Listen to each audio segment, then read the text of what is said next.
வணக்கம். முதன்மை செய்திகள் 50 அடுத்தடுத்து பார்க்கலாம். தமிழ்நாட்டின் அரசியலில் புதிய திருப்பமாக தேசிய ஜனநாயக கூட்டணியிலிருந்து ஓ பன்னீர்செல்வம் வெளியேறியுள்ளார். தனது தொண்டர்கள் உரிமை மீட்பு குழுவின் முக்கிய நிர்வாகிகளோடு ஆலோசனை மேற்கொண்ட ஓ பன்னீர்செல்வம் தேசிய ஜனநாயக கூட்டணியிலிருந்து வெளியேறியுள்ளார். பன்னீர்செல்வத்தின் அரசியல் ஆலோசகரான பண்ருட்டி ராமச்சந்திரன் இந்த முடிவை அதிகாரப்பூர்வமாக அறிவித்தார்.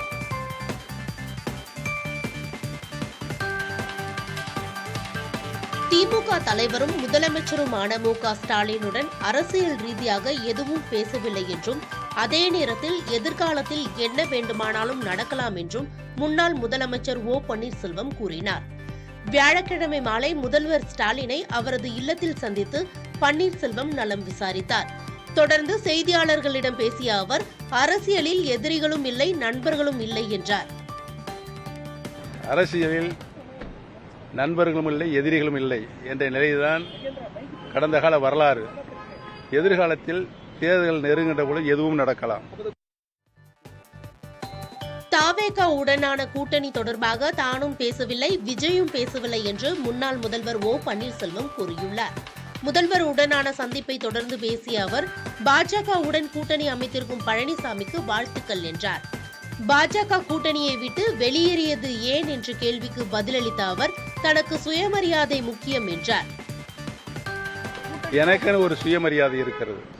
எனக்கென்று ஒரு சுயமரியாதை இருக்க அரசியலில் நான் மாண்புமிகு அம்மாவிடம் 25 காலம் நேரடி பார்வையில் பணியாற்றியிருக்கிறேன். அரசியல் ரீதியாக, கட்சி ரீதியாக அனைத்தும் எனக்கு தெரியும். கவினும் தானும் உண்மையாக காதலித்ததாக சுர்ஜித்தின் தங்கை சுபாஷினி கூறியுள்ளார். இது தொடர்பாக வீடியோ வெளியிட்டுள்ள அவர், தன்னை பெண் கேட்க வருமாறு கவினை சுர்ஜித் அழைத்ததாகவும், அப்போது கவின் வந்தபோது படுகொலை சம்பவம் நிகழ்ந்ததாகவும் கூறியுள்ளார். மேலும் கவினின் படுகொலைக்கும் தனது பெற்றோருக்கும் தொடர்பில்லை எனவும் தெரிவித்துள்ளார்.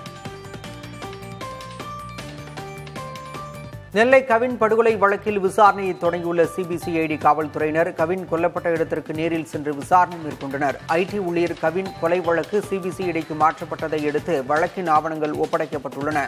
கவினின் செல்போன், சிசிடிவி காட்சிகள், ஹார்ட் டிஸ்க், இருசக்கர வாகனம் உள்ளிட்டவை சிபிசிஐடி டிஎஸ்பி நவ்ராஜிடம் ஒப்படைக்கப்பட்டது.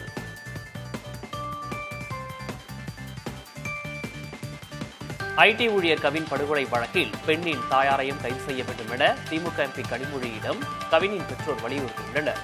தூத்துக்குடியில் உள்ள கவினின் இல்லத்திற்கு வருகை தந்த திமுக எம்பி கனிமொழியிடம் கவினின் பெற்றோர் அரை மணி நேரம் பேசினர். அப்போது பல்வேறு குற்றச்சாட்டுகளை அவர்கள் முன்வைத்தனர்.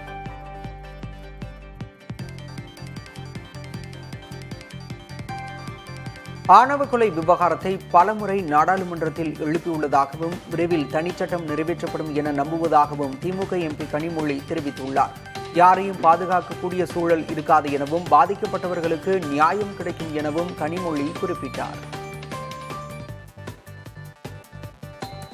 சுர்ஜித்தின் பெற்றோரை கைது செய்ய வேண்டும் என்று விசிக தலைவர் திருமாவளவன் வலியுறுத்தியுள்ளார். கவினியின் பெற்றோரை சந்தித்து ஆறுதல் கூறி பின்னர் செய்தியாளர்களிடம் பேசிய அவர், அனைவரிடமும் பணிவோடு பழகக்கூடிய கவினை ஏமாற்றி ஒரு இடத்திற்கு வரவழைத்து கொலை செய்துள்ளதாக கூறியுள்ளார். யாரோ ஒருவருடைய கட்டுப்பாட்டில் இருக்கும் இளம்பெண் அச்சுறுத்தலின் காரணமாக வீடியோ வெளியிட்டிருப்பதாகவும் திருமாவளவன் கூறினார். ஆணவ படுகொலை செய்யப்பட்ட கவினின் குடும்பத்திற்கு நீதி கிடைக்க வேண்டும் என பாஜக மாநில தலைவர் நயினார் நாகேந்திரன் வலியுறுத்தியுள்ளார். கவின் உடலை வாங்க மறுத்து தொடர் போராட்டத்தில் ஈடுபட்டுள்ள பெற்றோரையும் அவர் சந்தித்து ஆறுதல் கூறினார்.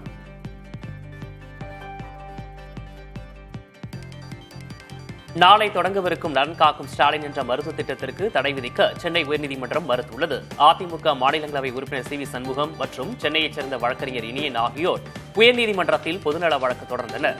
அதில் திட்டம் தொடர்பாக வெளியிடப்பட்ட விளம்பரத்தில் அரசு முத்திரை இடம்பெற்றுள்ள நிலையில் முன்னாள் முதலமைச்சர் கருணாநிதியின் புகைப்படமும் மு.க. ஸ்டாலினின் புகைப்படமும் பயன்படுத்தப்பட்டிருக்கிறது என்றும் இது சட்ட விதிக்கு எதிரானது எனவும் குறிப்பிட்டிருந்தனர். தமிழகத்தில் நாளை நடைபெறவுள்ள நலம் காக்கும் ஸ்டாலின் முகாம்களை மக்கள் பயன்படுத்திக் கொள்ள முதல்வர் அழைப்பு விடுத்துள்ளார். இது தொடர்பாக அவர் வெளியிட்டுள்ள அறிக்கையில், நலம் காக்கும் ஸ்டாலின் முகாம்களில் அமைச்சர்கள், எம்பிக்கள், எம்எல்ஏக்கள், மக்கள் பிரதிநிதிகள் அனைவரும் பங்கேற்கவும் அறிவுறுத்தியுள்ளார். வாரந்தோறும் சனிக்கிழமைகளில் இந்த முகாம்கள் நடைபெறவுள்ளன. இலங்கை கடற்படையால் பறிமுதல் செய்யப்பட்ட படகுகள் அதிமுக ஆட்சிக்கு வந்ததும் மீட்கப்படும் என்று அக்கட்சியின் பொதுச் செயலாளர் பழனிசாமி அறிவித்துள்ளார். ராமநாதபுரம் மாவட்டம் அரண்மனை சந்திப்பு பகுதியில் பரப்புரை மேற்கொண்ட அவர் அதிமுக ஆட்சிக்கு வந்தால் மீன்பிடி தடைகால நிவாரணத் தொகை அதிகரித்து வழங்கப்படும் என்றார். முதல்வர் மு.க.ஸ்டாலினை நட்பு அடிப்படையில் மட்டுமே சந்தித்ததாக தேமுதிக பொதுச் செயலாளர் பிரேமலதா விஜயகாந்த் தெரிவித்துள்ளார். இந்த சந்திப்பு தொண்டர்களுக்கு மகிழ்ச்சி என்றால் தங்களுக்கு மகிழ்ச்சிதான் என்றும் அவர் குறிப்பிட்டுள்ளார். இந்தியாவும் ரஷ்யாவும் என்ன செய்கிறார்கள் என்று எனக்கு கவலை இல்லை எனவும் அவர்கள் இருவரும் இணைந்து தங்கள் மடிந்து போன பொருளாதாரங்களை ஒன்றாக இழுத்துச் செல்லலாம் என்றும் அமெரிக்க அதிபர் டொனால்டு ட்ரம்ப் கூறியுள்ளார்.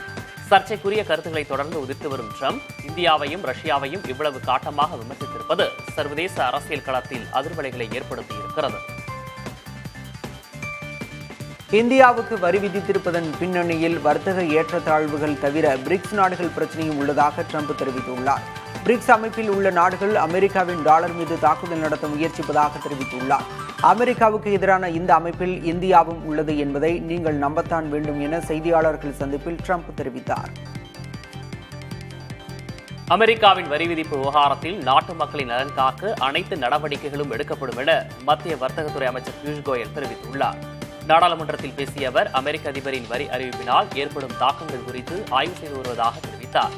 அமெரிக்காவுடனான வணிகத்தில் இந்திய விவசாயிகள் தொழிலாளர்கள் நலன்களில் எவ்வித சமரசமும் இருக்கக்கூடாது என்பதில் உறுதியாக இருப்பதாகவும் பியூஷ் கோயல் கூறினார். இந்திய பொருளாதாரம் மடிந்து கிடப்பது பிரதமர் மோடி, நிதியமைச்சர் நிர்மலா சீதாராமன் தவிர அனைவருக்கும் தெரிந்திருக்கிறது என்று மக்களவை எதிர்க்கட்சித் தலைவர் ராகுல் காந்தி தெரிவித்துள்ளார்.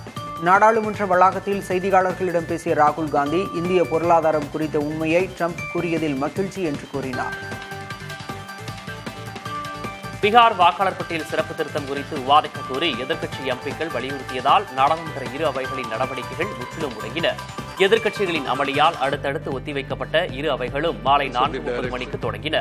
அப்போது அமெரிக்கா விதித்துள்ள 25% இறக்குமதி வரி குறித்து மத்திய அமைச்சர் பியூஷ் கோயல் அறிக்கை தாக்கல் செய்வதற்கு எதிர்ப்பு தெரிவித்து எதிர்க்கட்சி எம்பிக்கள் அமளியில் ஈடுபட்டதால் இரு அவைகளும் ஒத்திவைக்கப்பட்டன.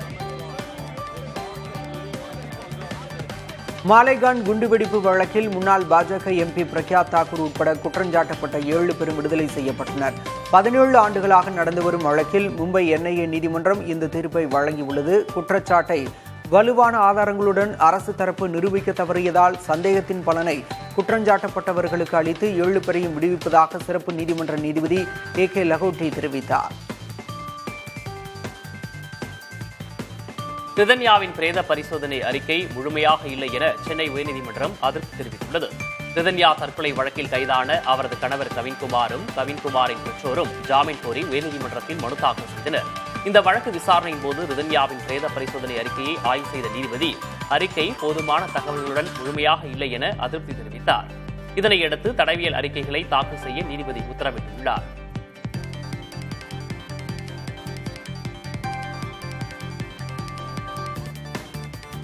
திருப்பூரில் வரதட்சணை கொடுமையால் தற்கொலை செய்து கொண்ட ரிதன்யா குறித்து தவறான தகவல்கள் பரப்பப்படுவதாக அவரது தந்தை வேதனை தெரிவித்துள்ளார்.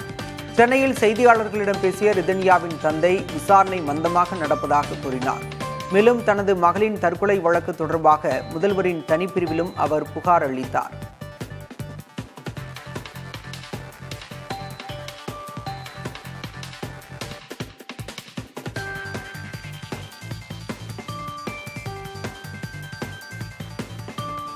BSNL நிறுவனத்தை மூட எந்த முடிவும் எடுக்கப்படவில்லை என மத்திய அரசு மாநிலங்களவையில் தெரிவித்துள்ளது. MTNL நிறுவனத்தையும் மூட முடிவெடுக்கப்படவில்லை என கூறியுள்ள மத்திய அரசு அந்நிறுவனத்தின் ஊழியர்களை பிற துறைகளில் பணி நியமனம் செய்ய அனுமதி வழங்கப்பட்டுள்ளதாக தெரிவித்தார். மாநிலங்களவை உறுப்பினர் ஜாவேத் அலிகான் இது தொடர்பாக எழுப்பிய கேள்விகளுக்கு மத்திய தொலைத்தொடர்புத்துறை இணையமைச்சர் உமசானி சந்திரசேகர் இப்பதிவுகளை வழங்கியுள்ளார். 2024 மக்களவைத் தேர்தலில் கர்நாடகாவில் உள்ள தொகுதி ஒன்றில் வாக்குகள் திருடப்பட்டதாக ராகுல் காந்தி கூறியதற்கு அவர் ஆதாரம் வைத்திருப்பதாக முதலமைச்சர் சித்தராமையா கூறியுள்ளார். வாக்கு திருட்டு குறித்து வரும் ஆகஸ்ட் 5ஆம் தேதி மக்களவை எதிர்க்கட்சித் தலைவர் ராகுல் காந்தி போராட்டம் நடத்தவுள்ளார். இதுகுறித்து பெங்களூருவில் செய்தியாளர்களிடம் பேசிய சித்தராமையா, போராட்டம் நடத்த வரும் ராகுல் தலைமை தேர்தல் அதிகாரியை சந்தித்து ஆதாரங்களை அளிக்க உள்ளதாக கூறினார். ஹரியானா மாநிலம் குருகிராமில் பெய்த கனமழையால் ராஜசவுக் மற்றும் சுபாஷ் சவுக் உள்ளிட்ட முக்கிய சாலைகளில் 2 முதல் 3 அடி உயரத்திற்கு மழைநீர் தேங்கியது. இதனால் டெல்லி ஜெய்ப்பூர் விரைவு சாலையில் கடும் போக்குவரத்து நெரிசல் ஏற்பட்டது. போக்குவரத்து பாதிப்பால் பள்ளி மாணவர்கள், தொழிலாளர்கள் என பலதரப்பினரும் அவதிக்குள்ளாகினர்.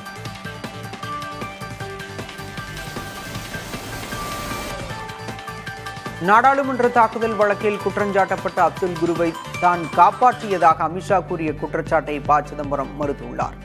நாடாளுமன்ற தாக்குதல் குற்றவாளி அப்துல் குருவுக்கு விதிக்கப்பட்ட மரண தண்டனையை ப. சிதம்பரம் உள்துறை அமைச்சராக இருக்கும் வரை நிறைவேற்ற முடியவில்லை என அமித்ஷா கூறியிருந்தார். ஆனால் அமித்ஷாவின் இந்த குற்றச்சாட்டு தவறானது என ப. சிதம்பரம் கூறியுள்ளார். இடுக்கி மூணாறில் நிலச்சரிவால் சேதமடைந்த கொச்சி தனுஷ்கோடி தேசிய நெடுஞ்சாலை சீரமைக்கப்பட்டுள்ளது. கடந்த சனி, ஞாயிற்றுக்கிழமையில் 2 இடங்களில் மிகப்பெரிய நிலச்சரிவு ஏற்பட்டது. அதில் சிக்கி லாரி ஓட்டுநர் ஒருவர் உயிரிழந்தார். அந்த பாதையில் போக்குவரத்தை நிறுத்தி சீரமைக்கும் பணி நடைபெற்று வந்தது.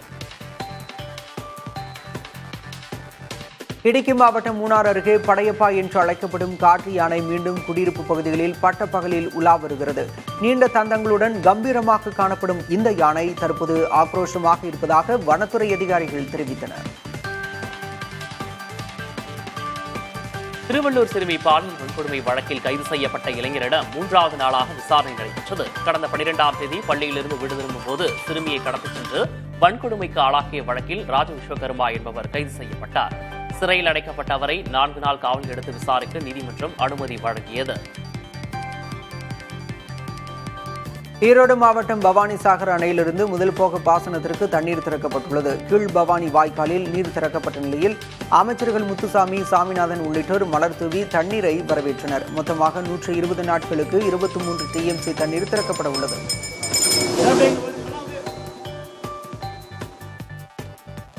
பவானிசாகர் அணையின் நீர்த்தேக்க பகுதியில் உள்ள 200 ஏக்கர் பரப்பளவிலான வாழை மரங்கள் நீரில் மூழ்கி சேதமடைந்துள்ளன.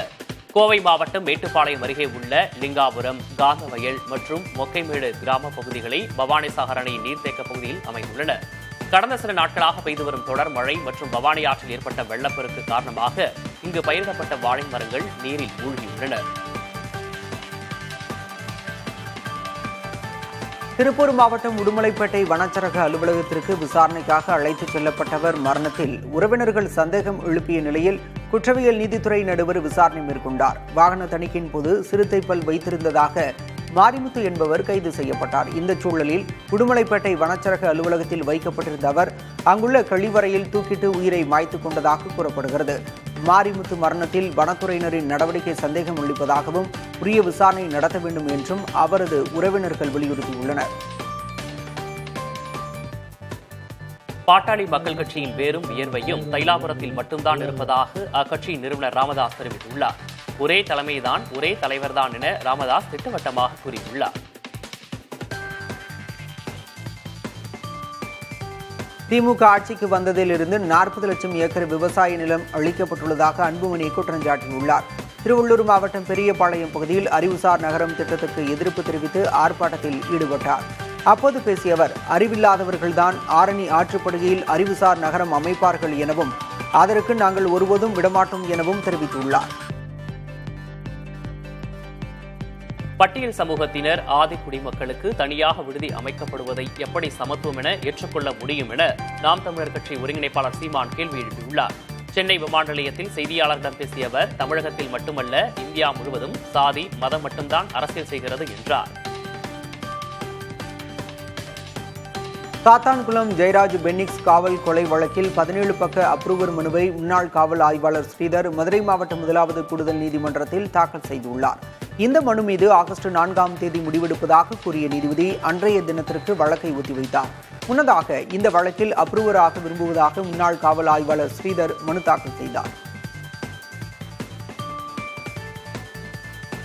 11,169 கோடி ரூபாய் மதிப்பிலான 4 முக்கிய ரயில்வே திட்டங்களுக்கு மத்திய அமைச்சரவை ஒப்புதல் அளித்திருக்கிறது. இந்த திட்டங்கள் மகாராஷ்டிரா, மத்திய பிரதேசம், மேற்கு வங்கம், பீகார், ஒடிசா மற்றும் ஜார்க்கண்ட் ஆகிய 6 மாநிலங்களில் செயல்படுத்தப்படும் என தெரிவிக்கப்பட்டுள்ளது. எனினும் இந்த ரயில் திட்டங்களில் ஒன்று கூட தமிழ்நாட்டில் செயல்படுத்தப்படாதது குறிப்பிடத்தக்கது. UPI பயன்படுத்துவோருக்கான புதிய விதிமுறைகள் அமலுக்கு வந்துள்ளன. இந்த புதிய விதிகளின்படி இனி ஒரு நாளைக்கு அதிகபட்சம் 50 முறை மட்டுமே வங்கி இருப்பை சரிபார்க்க முடியும். UPI ஆட்டோ பே சேவைகளுக்கான பணம் பிடித்தம் காலை 10 மணி முதல் மதியம் 1 மணி வரையிலும், மாலை 5 மணி முதல் இரவு 9:30 மணி வரையிலும் நடக்காது என தெரிவிக்கப்பட்டுள்ளது. ஸ்ரீ தேனாண்டாள் பிலிம்ஸ் உரிமையாளர் மீது பிடிவாரண்ட் பிறப்பித்து சென்னை எழும்பூர் நீதிமன்றம் உத்தரவிட்டுள்ளது. 26 கோடி ரூபாய் காசோலை மோசடி வழக்கில் ஸ்ரீ தேனாண்டாள் பிலிம்ஸ் உரிமையாளர் என் ராமசாமிக்கு எதிராக ஜாமீனில் வெளிவர முடியாத கைது பிடிவாரண்ட் பிறப்பிக்கப்பட்டுள்ளது. விசாரணைக்கு தொடர்ந்து ஆஜராகாததை அடுத்து என் ராமசாமியை அக்டோபர் 3ஆம் தேதிக்குள் கைது செய்து எழும்பூர் பெருநகர மாஜிஸ்ட்ரேட் நீதிமன்றத்தில் ஆஜர்படுத்த காவல்துறைக்கு உத்தரவிடப்பட்டுள்ளது. குமரி மாவட்டத்தில் போலீஸ் தாக்கியதில் மூதாட்டி இறந்ததாக உறவினர்கள் குற்றஞ்சாட்டிய நிலையில் மூதாட்டியின் மருமகளிடம் பங்குத்தந்தை செல்போனில் சமரசம் பேசிய ஆடியோ வெளியாகியுள்ளது. மத்திக்கோடு பகுதியைச் சேர்ந்த சாதிக் ஜெட்லி என்ற இளைஞரை சைபர் கிரைம் வழக்கில் போலீசார் கைது செய்ய முயற்சித்தனர். அப்போது அவரது பாட்டி சூசி மரியம்மாள் போலீசாரை தடுத்தபோது மூதாட்டியை தள்ளிவிட்டதாக கூறப்படுகிறது. இதனால் அவர் உயிரிழந்ததாக குற்றச்சாட்டு எழுந்துள்ளது. தமிழ்நாடு அரசின் போக்குவரத்து துறை உள்ளிட்ட துறைகளின் செயலர்கள் மாற்றம் செய்யப்பட்டுள்ளனர். இதுகுறித்து அரசு வெளியிட்டுள்ள அறிவிப்பில் போக்குவரத்து துறை முதன்மைச் செயலரான சுஞ்சோங் ஜரங் சிறுவிற்கு அரசு கூடுதல் தலைமைச் செயலாளர் பொறுப்பு வழங்கப்பட்டுள்ளது. அருங்காட்சியகங்கள் துறை இயக்குநராக இருக்கும் கவிதா ராமு குவாப்டெக்ஸ் மேலாண்மை இயக்குநராக நியமிக்கப்பட்டுள்ளார். தமிழ்நாடு வீட்டு வசதி வாரியத்தின் மேலாண்மை இயக்குநர் சமிரன் தமிழ்நாடு குடிநீர் வடிகால் வாரியத்தின் மேலாண்மை இயக்குநராக நியமிக்கப்பட்டுள்ளதாக தெரிவிக்கப்பட்டுள்ளது. பழனிசாமி ஆட்சி மீது நம்பிக்கை இல்லை என ஆளுநரிடம் புகார் தெரிவித்ததால் தான் தம் மீது போக்குவரத்து துறையில் வேலைக்கு லஞ்சம் வாங்கியதாக வழக்கு தொடரப்பட்டதாக முன்னாள் அமைச்சர் செந்தில் பாலாஜி கூறியிருக்கிறார். கரூரில் உள்ள தனியார் மகளிர் கல்லூரியில் நடைபெற்ற நிகழ்ச்சியில் மாணவிகளின் கேள்விகளுக்கு பதிலளித்த அவர் தம் மீதான ஊழல் குற்றச்சாட்டில் தனக்கு எந்தவித சம்பந்தமும் இல்லை என்றும் முன்னாள் முதல்வர் மீது நம்பிக்கை இல்லை என 18 எம்எல்ஏக்கள் ஆளுநரிடம் கூறியதாக குறிப்பிட்டார். அதன் அடிப்படையிலேயே இந்த வழக்கு தமக்கு எதிராக தொடரப்பட்டது என்றும் குறிப்பிட்டார். தெலங்கானா தலைநகர் ஹைதராபாத்தில் தனியார் பள்ளி ஒன்றில் மழலையர் வகுப்புக்கு 2.5 லட்சம் ரூபாய் வரை ஆண்டு கட்டணம் வசூலிப்பது பேசுபொருளாகியுள்ளது. பள்ளியின் கட்டண விவரங்கள் குறித்த புகைப்படம் சமூக வலைதளங்களில் வைரலான நிலையில் பலரும் இந்த கட்டண உயர்வு நியாயமற்றது என விமர்சித்து வருகின்றனர். கல்வி நிறுவனங்கள் இவ்வளவு அதிக கட்டணம் வசூலிப்பது குறித்து பலர் கேள்வி எழுப்பி வரும் நிலையில் இந்த கட்டண கொள்ளையை அரசு கட்டுப்படுத்த வேண்டும் என்றும் வலியுறுத்தியுள்ளனர்.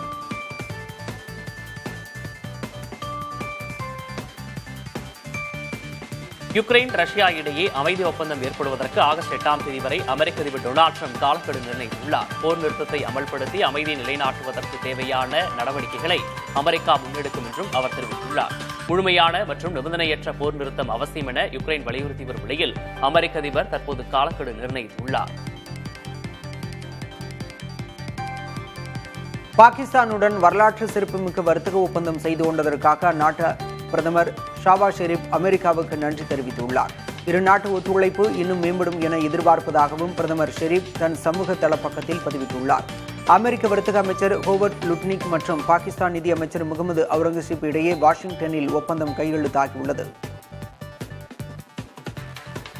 அமெரிக்கா விதித்த 15% வரியை எதிர்த்து தென்கொரியாவில் மக்கள் போராட்டம் நடத்தி வருகின்றனர். சியோலில் உள்ள அமெரிக்க தூதரகம் முன் இப்போராட்டம் நடைபெற்றது. அமெரிக்காவின் முடிவால் தென்கொரியாவில் ஏற்றுமதி பாதிக்கப்பட்டு உள்நாட்டு உற்பத்தி தொழில்கள் பாதிக்கப்படும் என அவர்கள் தெரிவித்தனர். அமெரிக்காவின் 25% வரி விதிப்பு ஆப்பிள் நிறுவனத்தின் ஏற்றுமதியை பாதிக்கும் சூழலை ஏற்படுத்தியுள்ளது.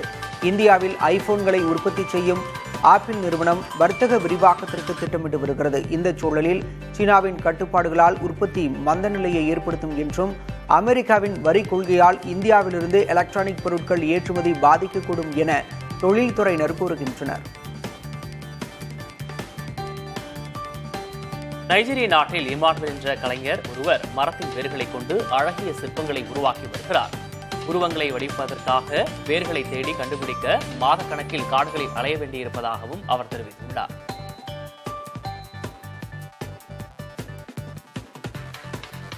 கொல்கத்தாவில் வசித்து வந்த 28 வயதான வங்கதேச நடிகை ஒருவர் சிறப்பு அதிரடி படையினரால் கைது செய்யப்பட்டுள்ளார். சாந்தா பால் என்பவர் போலி ஆதார் மற்றும் வாக்காளர் அடையாள அட்டைகளை வைத்திருந்தது தெரியவந்துள்ளது.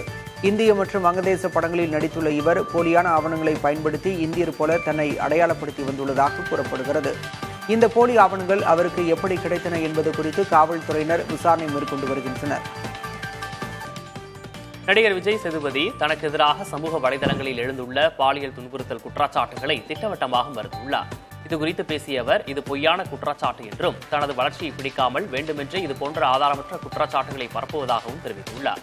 மேலும் இந்த விவகாரம் குறித்து சைபர் குற்றப்பிரிவு காவல்துறையினரிடம் புகார் அளித்துள்ளதாகவும் விஜய் சேதுபதி கூறியுள்ளார்.